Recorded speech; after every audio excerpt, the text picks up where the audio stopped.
Estamos en el aire nuevamente y como les dije, nuestro primer invitado de hoy es el doctor Antonio Cafiero. Doctor, muchas gracias por venir al programa. Doctor, con usted quería tratar tanto temas políticos como temas económicos en sí mismos, ¿no? ¿Podemos ir primero a los políticos? Usted marca el orden. Bueno. ¿Qué piensa usted personalmente de la posibilidad de reelección del presidente Menem? Bueno, yo lo he dicho varias veces a lo largo de los últimos meses. Se habla de dos posibilidades que tendría la virtud de facilitar un tercer mandato del presidente Menem. Yo he sido constituyente en el 94. Nosotros votamos una constitución. Esa constitución tiene una cláusula, a mi juicio, muy clara, la cláusula novena de las disposiciones transitorias, que no habilita al presidente Menem para poder ser elegido o ser candidato en un tercer periodo. Esto, a mi juicio, es suficientemente claro. No creo que la Corte Suprema de la Nación, ante quien finalmente va a ir a parar estas presentaciones judiciales, pueda fallar distinto a lo que la Constitución señala. Creo que esa vía está agotada. Algunos sostienen, y yo también he admitido, que si se reformara la Constitución Nacional, obviamente, si se deroga la cláusula transitoria, si se habilita mediante una reforma un nuevo periodo del presidente, usted piensa que la reforma, que la Constitución no es... La Constitución tiene sus propios procedimientos para reformarla, en ninguna parte se dice que nunca más deberá ser reformada. De manera que podría a alguien ocurrírsele que con una reforma constitucional se podría habilitar nuevamente al presidente para un nuevo periodo. Pero esto reclama, como le acabo de decir, una reforma de la Constitución. Esa reforma de la Constitución exige una ley declarativa de la necesidad de la reforma. Esa ley declarativa, según la Constitución, tiene que ser votada por 2/3 de los miembros del Senado y 2/3 de los miembros de la Cámara de Diputados. ¿Y hay quórum hoy para eso? No hay. Al quien pretendiera una ley de este tipo no le alcanza. Ni siquiera, yo diría, aunque el justicialismo votase unido un proyecto de reforma, que tampoco lo haría, porque conozco el diferente pensamiento que tienen los legisladores. Así que no creo que por ninguna de estas dos vías es posible habilitarlo al presidente Menem a un tercer mandato. Esto lo he dicho, lo he sostenido, lo he venido ratificando y si usted me hace la pregunta, yo se la contesto. De ahí se desprende que el 99 tenemos, según usted, otro presidente que no es Carlos Menem. A mi juicio eso es absolutamente inexorable. Y quiero aclararle una cosa. Sí. El presidente Menem, obviamente hay gente al lado de él, muchos dicen que son alentadas por él, que ha iniciado todas estas cuestiones judiciales en pro de una habilitación del presidente.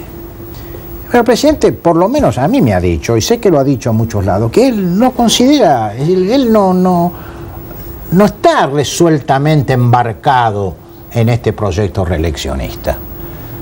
Por lo menos es lo que algunas veces en la intimidad confiesa, y además lo ha dicho también públicamente. Por eso yo creo que todo esto ha servido para mantener sobre el escenario político del país esta amenaza de una reelección, pero no tiene consistencia. En términos de consistencia jurídica y constitucional, este es un proyecto inviable. O sea, un proyecto que no, usted no le ve salida alguna de ningún tipo. De ningún tipo. Perfecto. Si no, si como le acabo de decir, la Corte Suprema no puede fallar sino conforme a la Constitución. Y si para reunir los 2/3 de las cámaras, para habilitarlo al presidente por una reforma constitucional, hace falta, como le dije, 2/3, y esto también es inviable, absolutamente inviable. Bien. Entonces, ¿quién sería el candidato en el 99 del justicialismo? Porque hay pocos nombres dando vuelta, son contados con los dedos de una mano, y uno de los nombres que va dando vuelta ahora también es el suyo. Puede ser, ¿por qué no? Lo debe haber leído, no se sorprenda. Sí, es cierto, sí, está bien. No, yo creo que hay candidatos que ya se han lanzado a la palestra política El candidato al justicialismo va a ser elegido por elecciones de sus afiliados, como venimos haciendo reiteradamente. Los candidatos más mencionados y que además han manifestado su expresa voluntad de ser candidato es obviamente el gobernador de Buenos Aires, Duvalde, y Palito Ortega, Ramón Ortega, que tengo entendido que acaba de ser designado ministro secretario de Acción Social del Gobierno de la Nación. Son los que más han anunciado, son los que han ratificado su voluntad de presentarse a una interna. Que la gente del justicialismo, o más allá del justicialismo, crea que también hay otros hombres que eventualmente podrían terciar en un proceso interno, esto es legítimo. Yo no voy a ser tan hipócrita de no admitir que hay gente del justicialismo que, como yo también he sido candidato en otras épocas, también pueda de alguna manera pensar o vislumbrar una posibilidad como la que usted enuncia. Pero para eso yo he declarado que esta no es mi prioridad política. Yo creo que los hombres políticos, cuando vemos que hay una suerte de crisis dentro de su propio partido, lo que deben trabajar denodadamente, sin ambiciones personales, sin intereses, deben trabajar para tratar de cimentar la unión del partido, porque sin eso al justicialismo se le va a ser muy difícil competir el año que viene, ¿verdad? Otra pregunta, después de 10 años en el poder del peronismo, ¿qué proyectos quedan? ¿Qué queda en la agenda por cumplir como para que el peronismo sea una opción que la gente no piense, bueno, ya han dado en 10 años lo que podían dar? Bueno, hemos dado mucho en estos 10 años, ¿no? Yo creo que está admitido. Yo conozco sus razonamientos y diría que, como muchas veces he tenido oportunidad de decirle, los considero de una altísima jerarquía técnica, profesional, de manera que conozco su pensamiento. Es decir, en la Argentina se ha instalado un nuevo modelo económico, se ha producido una profunda transformación del Estado, de las relaciones económicas, como usted sabe bien, se ha desregulado la economía, se ha abierto la Argentina al mundo, se ha instaurado una economía de mercado, se ha fijado un sistema de convertibilidad del peso que está asegurando por ahora una estabilidad monetaria que no admite comparación con épocas del pasado. El país se ha convertido en una fuente de atracción de la inversión directa extranjera, también de capitales de más corto plazo que tienen una influencia bivalente, son buenos por un lado, pero también son complicados y peligrosos por otro. Y todo esto ha hecho que la economía argentina hoy sea considerada en el mundo, y también por los operadores económicos, por los empresarios, como una de las economías con mayor, diría yo, solidez y con mayor resultado en orden al crecimiento de sus variables más importantes. Pero no se nos escapa que esto es una condición necesaria pero no suficiente. Este modelo económico ha producido otros efectos colaterales que yo no los considero sanos ni positivos para la sociedad argentina. Ha acentuado un proceso de concentración del poder, de la renta, de la riqueza. Ha dejado en el camino una masa muy considerable de los que se llaman excluidos o marginados. Ha debilitado el sustento de un área de la actividad económica que en otros países ha sido muy dinámica en orden a proveer oportunidades de empleo, que es la pequeña y mediana empresa. El sistema de este modelo económico hoy tiene, además, presenta características, no digo alarmantes, pero sí preocupantes en orden a al balance de pagos y de las relaciones del país con el resto del mundo. Usted lo sabe mejor que yo, estamos afrontando déficits que, si se siguen acumulando, pueden poner en peligro todo el sistema y todas las ventajas alcanzadas. Y todo esto configura una serie de problemas que, ligados a otros problemas que ya no son estrictamente económicos, que hacen al orden jurídico, que hacen a la necesaria transparencia que tiene que tener la vida pública. Y esto ha formado un polo, digamos, de oposición, que obviamente es la alianza. Que es la alianza. Los justicialistas, este modelo económico, no hemos sido capaces todavía de traducir en términos de microbolsillos de la gente los grandes equilibrios macroeconómicos que se han logrado.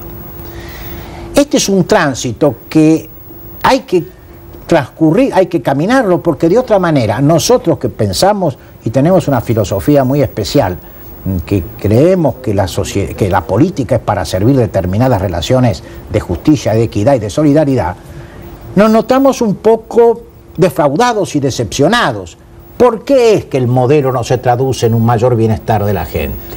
¿Qué vamos a hacer con la masa de excluidos y desocupados y marginados? ¿Qué hacemos con salarios reales que hoy son inferiores a los que había hace 10 años? Y muy inferiores. Hoy nota mucha gente en el peronismo planteando estos temas que usted plantea. Así es. Yo los he planteado, he escrito algunas cosas. Sí. Usted sabe, usted las ha conocido, planteando toda esta temática. ¿Qué hace falta entonces en el país? Hace falta en el país una política social que, sin alterar significativamente las bases del modelo, derrame los beneficios del modelo en una mayor cantidad o en las capas más populares y más desprotegidas de la sociedad. Cuando usted le menciona esto al presidente Menem, ¿qué le dice? Bueno, mire, yo voy a ser honesto. El presidente, con quien obviamente tengo relaciones de mucho respeto, en algún tiempo creo que rechazaba esta hipótesis. En el gobierno hay quienes sostienen, y se puede demostrar, creo que hay forma de demostrarlo, que realmente el proceso de exclusión y de pobreza se inicia en los años 80, no con el plan económico. Y bueno, entonces frente a eso, hubo un tiempo en que el problema se le negaba entidad. Pero como la reacción social, si no violenta, por lo menos lo suficientemente evidente, se exterioriza e inclusive está afectando resultados electorales, y como ya en la gente se nota un humor que cada día está más, yo diría, más encendido con respecto a esta insuficiencia social del programa, entonces yo creo que el gobierno hace un tiempo empezó a hacer lo que muchos le decíamos. Esto es, iniciar una etapa de transformación social.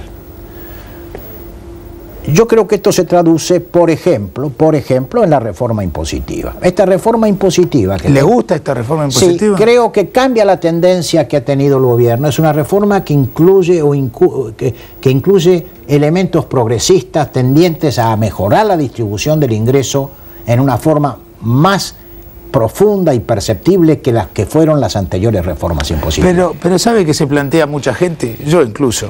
Digamos, sí. Le pido, por favor, yo sé que usted es crítico de muchas de estas cosas. Dígamelo, porque si no... Soy crítico, claro que sí, soy crítico. Porque, digamos, yo observo un equipo económico como el de Roque Fernández, que es de lujo, con técnicos formados en el exterior, con doctorados, PhD, masters. Y después de 2 años salen con una reforma impositiva que lo único que tiene prácticamente es un aumento en los impuestos directos a algunos productos. Y un aumento en la alícuota de ganancias que ya estaba en 33, va a ser difícil cobrar porque es un impuesto que no están cobrando muy bien, y un cambio de impuesto al patrimonio para activos y nada más. Y veo eso y digo, se ha desgravado el IVA para consumos populares. Y hay algo, Walter, que yo creo que podría introducir un toque, yo no lo voy a decir revolucionario, un toque reformista más profundo, si el gobierno se animara. Por ejemplo, la reducción de los aportes patronales, Walter.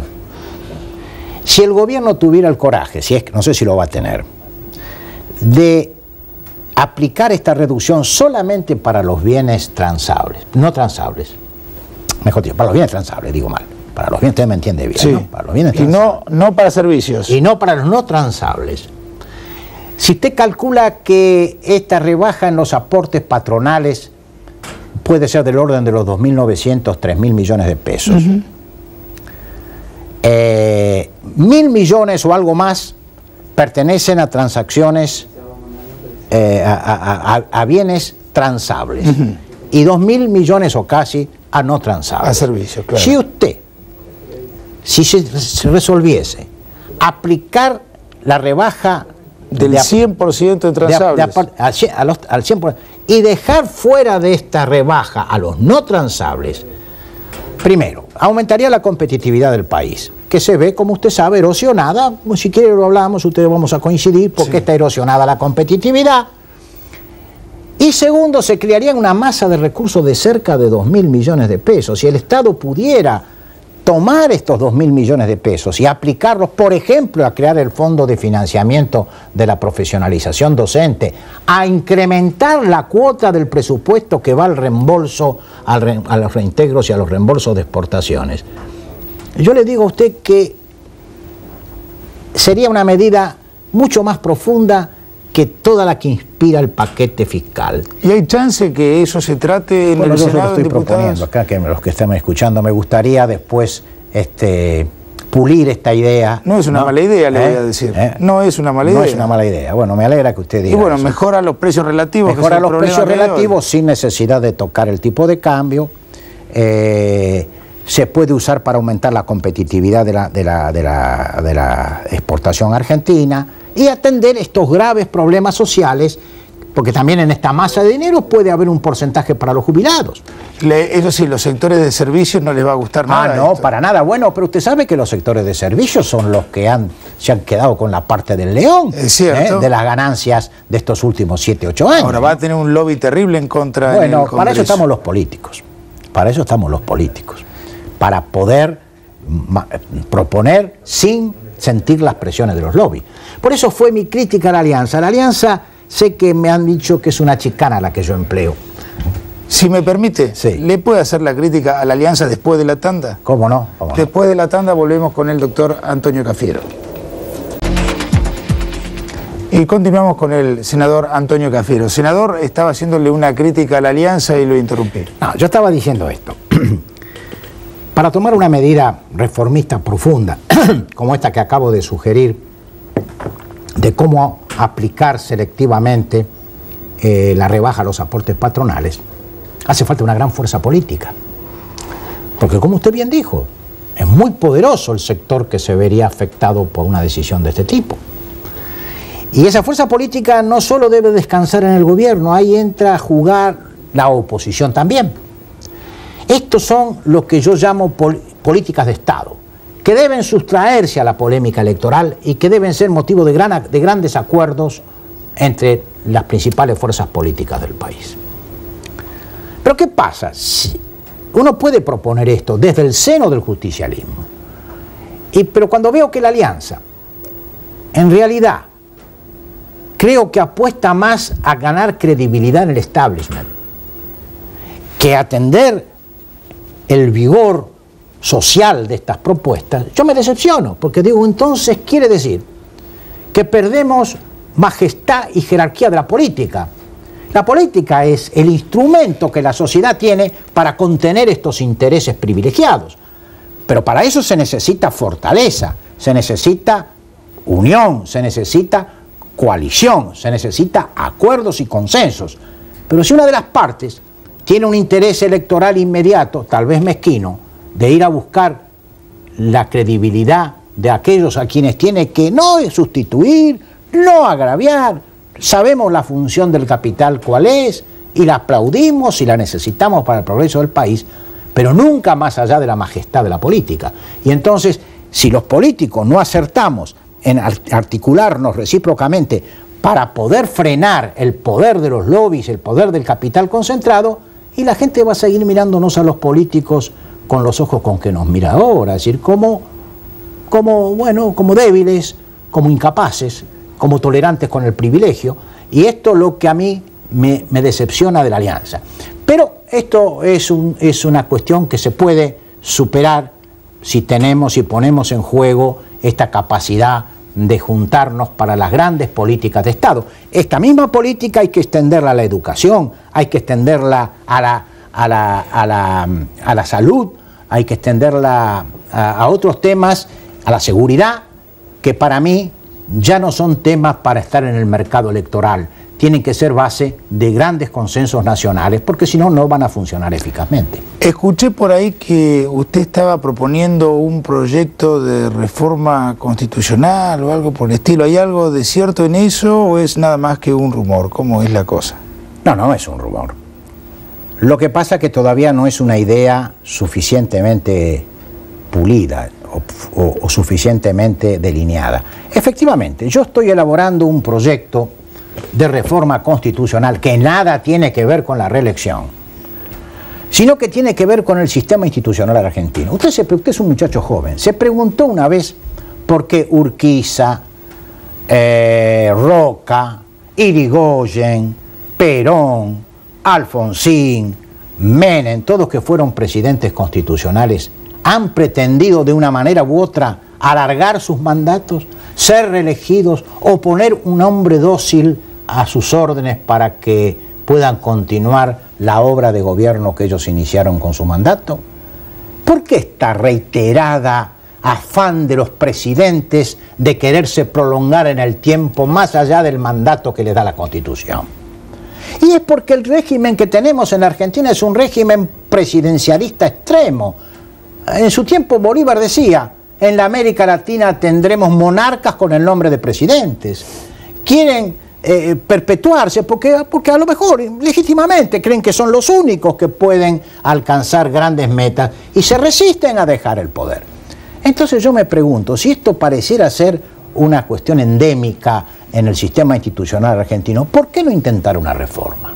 Perfecto, y no corre riesgo de que más de un ultramenemista le diga, sí, hagamos la reforma y después salga exactamente al revés. No podría ser de ninguna manera, de ninguna manera. Primero, esta reforma que yo estoy tratando de delinear, ¿en qué consiste? En buscar un sistema menos presidencialista y más parlamentarista, a la usanza de las grandes democracias europeas, no con ese parlamentarismo extremo que existe en algunas naciones de Europa, sino con ese presidencialismo moderado o parlamentarismo moderado que existe, por ejemplo, en Francia. Entonces, el poder ya no reside en el presidente de la nación. El presidente de la nación es el jefe de Estado, representa el poder del Estado, representa, mejor dicho, la majestad del Estado. El poder lo detenta el jefe de gobierno. ¿Algunas decisiones las toma el presidente? No, otras el bueno, sí, y otras, bueno, eso es lo que hay que dirimir en el juego constitucional. Pero el verdadero responsable de la marcha del país no es este tipo de superministro que tenemos ahora, jefe de gabinete, que no es más distinto, no es muy distinto a cualquiera de los ministros, sino un primer ministro votado por el Parlamento. Un primer ministro que si hay un problema de crisis no va a intentar perpetuarse porque el Parlamento tiene la forma de hacerle terminar su mandato. Y el presidente se lo puede reelegir 20 veces, no molesta. Es un señor que inviste digamos así, la representación del Estado, pero que no manda. Eso daría pie a algo así como la posibilidad de que siga el presidente Menem, pero con otra persona gobernando en su lugar. No, si usted mezcla, yo comprendo que se suscite, la sociedad está tan, en este momento la sociedad política está tan mechada por el fantasma de la reelección, que cualquier cosa que se hace, hasta ir a ver este partido que vamos a jugar el domingo con River, todo tiene olor a reelección. No hay nada que no tenga olor a reelección. Si esto llega a contaminar este proyecto, mi proyecto no sirve. No vale, desde ya declaro que lo retiro de la circulación pública.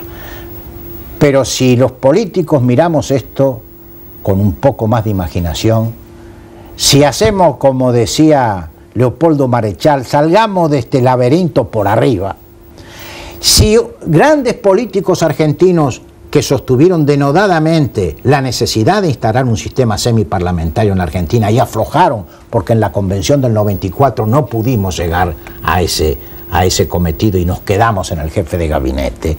Si pensamos que la democracia madura que necesitamos para el siglo XXI tiene que habilitarnos a formar coaliciones, porque si no tenemos este espíritu coaligante, tenemos que ir del gobierno de colisión al gobierno de coalición. Tenemos que, de alguna manera, buscar los grandes consensos. Si no, la época de la globalización nos va a robar la identidad, nos va a robar la posibilidad de la autonomía, nos va a robar la capacidad de tener un núcleo fuerte y duro de autonomía nacional desde el Parlamento, porque esto no puede descansar en la voluntad de un hombre, ni siquiera en el acuerdo de dos hombres. Esto tiene que descansar en el consenso racional y estructural de las fuerzas políticas. Una sola pregunta, porque me marcan que nos estamos quedando con muy poco tiempo. ¿Sondeó este proyecto con dualdistas y aliancistas? Porque sí, si no, no sale ningún proyecto. Por supuesto, la reforma que yo propongo hay que hacerla como la del 94, por un consenso global que involucre la total adhesión no solo del justicialismo. Si es que el justicialismo me avala en esto, porque hasta ahora esta es una iniciativa puramente personal e individual. Quiero saber si mi partido me acompaña en esto. ¿Y lo acompaña? La semana que viene le voy a contestar. ¿Y la alianza?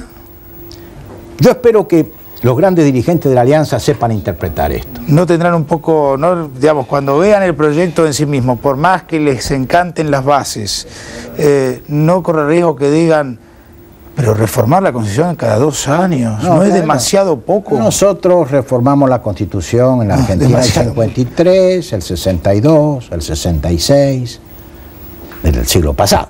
Es decir, yo creo que cuando la sociedad, si vemos que realmente la sociedad necesita una reforma, que no va a cambiar la parte dogmática de la Constitución, que no va a cambiar ninguno de los grandes institutos que se crearon en el 94, simplemente va a modificar el régimen del poder, va a crear la figura de un primer ministro y va a darle al Parlamento, a los partidos, una intervención mucho más directa en el negocio público. Yo creo que esto, y yo estoy recordando ahora a algunos de los líderes de la Alianza, conversaciones que teníamos hace mucho tiempo. ¿No se estarán agarrando la cabeza? No, al contrario. Es probable que a ellos los disuada esta idea que usted dice, el peligro que esto se pueda confundir con la reelección. Mi proyecto es muy claro. Esto comienza después que el presidente Menem termina su mandato, no antes, porque si no, sí se prestaría a esta odiosa interpretación. Pero yo la quiero despojar, esta propuesta, de cualquier connotación personal, de interés personal, de trampa, sino que quiero proyectarla con la misma fidelidad con la que he hablado de este tema ya hace más de 10 años, ¿no? Senador Cafiero, muchísimas gracias por venir al programa. Bueno. Lo vamos a volver a llamar a medida que este proyecto siga su suerte en el Parlamento. Puede ser, sí. Ojalá que la tenga, puede no tenerla también. Gracias por venir. Gracias por invitarme. Y nosotros, después de la pausa, vamos a un tema urticante. ¿Contaminan las empresas argentinas el medio ambiente? ¿Cuánto? Después de la pausa.